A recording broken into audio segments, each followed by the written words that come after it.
right, Shalom. First and foremost, I would like to give all praise and glory unto Yahweh by Hashem, Yahweh Shah by Hashem Rakafadash. Double honors unto the apostles and the elders of GMS who rule well, teach well, being great examples to our younger brothers.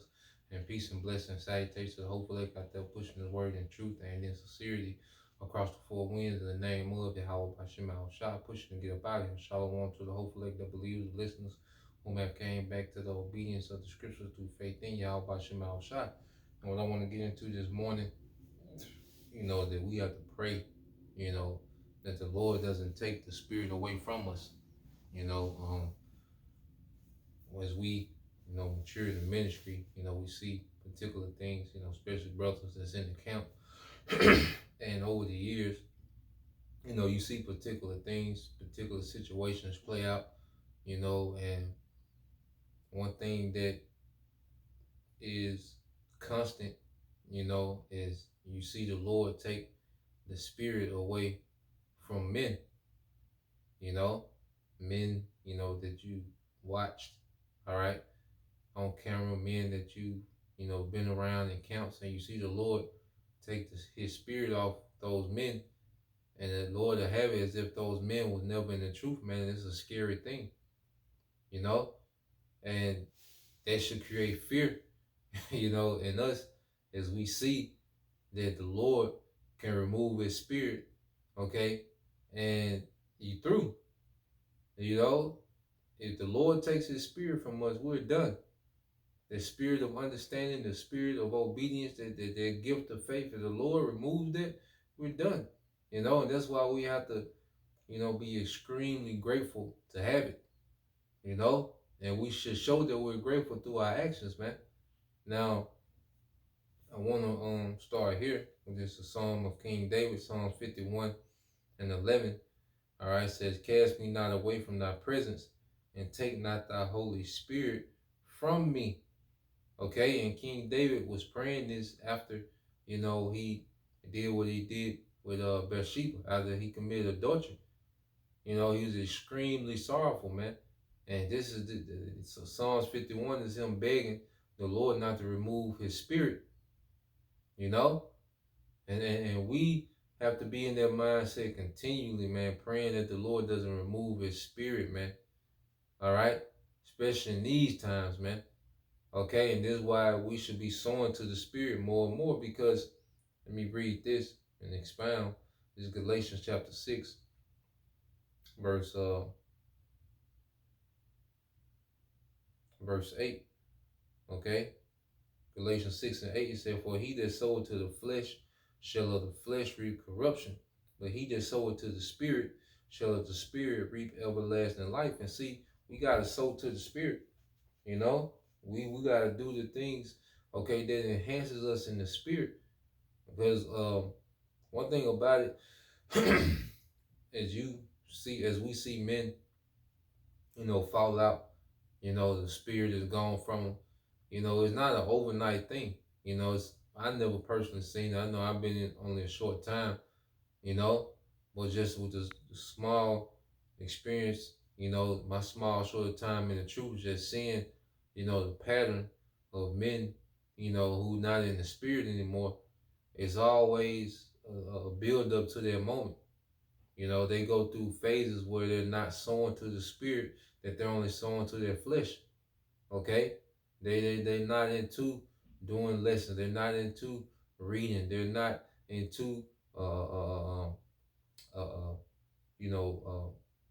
being brotherly. They're not into, okay, withdrawing from the world. They're not into those things. They get this hangout spirit.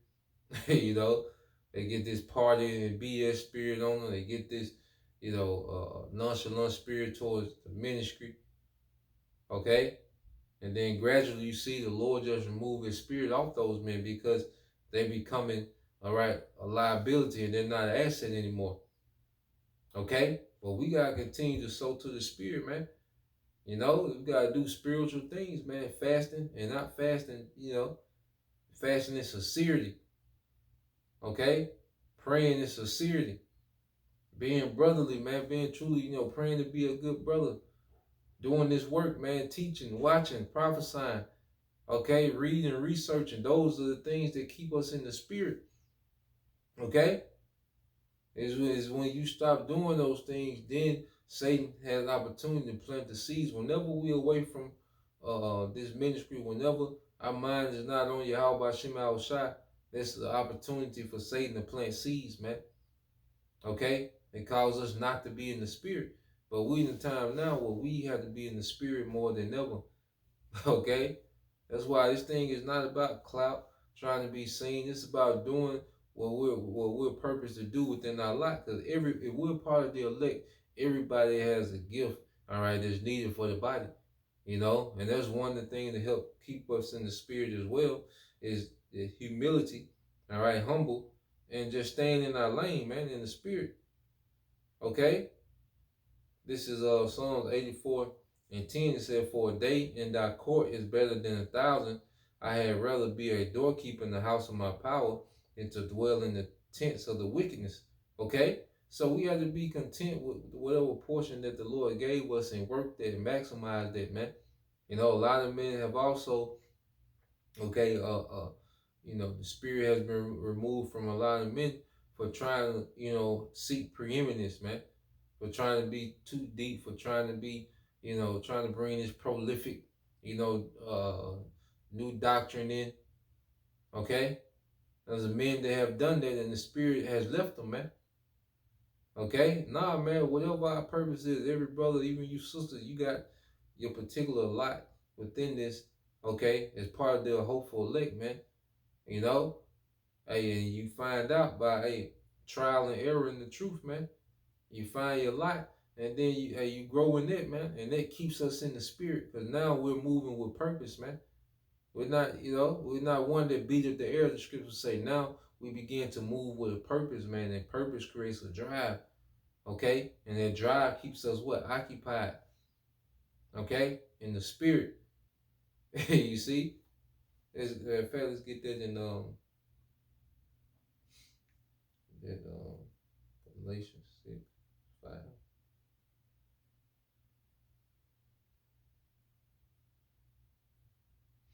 This is Galatians 5, all right, and 16. It says, "This I say then, walk in the spirit, and ye shall not fulfill the lust of the flesh." Walk in the spirit, okay? And the walking goes into making this our manner of life, man. Okay, of course, you're gonna have your shortcomings, okay? And you're gonna have, the times where you balance it out, you kind of, wind it down a little bit every now and then, each brother according to their measure, okay? But ultimately, the majority of our time, man, we should be in the spirit, man, even if it's not doing a lesson, okay? Even if it's not reading, man, okay?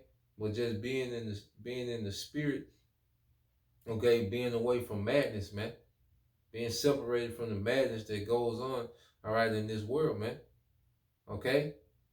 So we have to be in the spirit. So we, as it reads, Galatians 5:16, "This I say then, walk in the spirit, and you shall not fulfill the lust of the flesh." Yeah, because one thing about it, the more we feed into the spirit, you know, the more, the spirit begins to govern us, man. Okay? Because one thing about it, the spirit don't want to be around niggas, man. The spirit, okay, don't care about the affairs of this life like that, man. Okay? The spirit don't care about those things, man. The spirit don't want to be in a dangerous situation because pleasure is involved. Okay? The spirit, all right, is all about self-preserving, all right, for the purpose of Yahweh Shem Al Shai. So we in the spirit guides us, okay, in good position. The spirit, if we follow the spirit, we'll always be in the position of favor. We're gonna go through chastisement, but even in the chastisement, at the end is favor. Okay? But when you start operating out of the spirit, then that's when you start getting into all these crazy situations, these crazy scenarios, all these, different wild, scenarios. You like, damn, what, because you're not in the spirit. Okay? So that's the point. just want to make a real quick lesson going into that, something I was meditating on. As we see, you look out and see, what's going on, amongst all these different camps, former brothers, and you look at, how they're spiritless, and it's like, man, it's scary. It's scary. And, we should humble down and just be thankful, for our portion in this thing, and be grateful, and show we're grateful by action, man.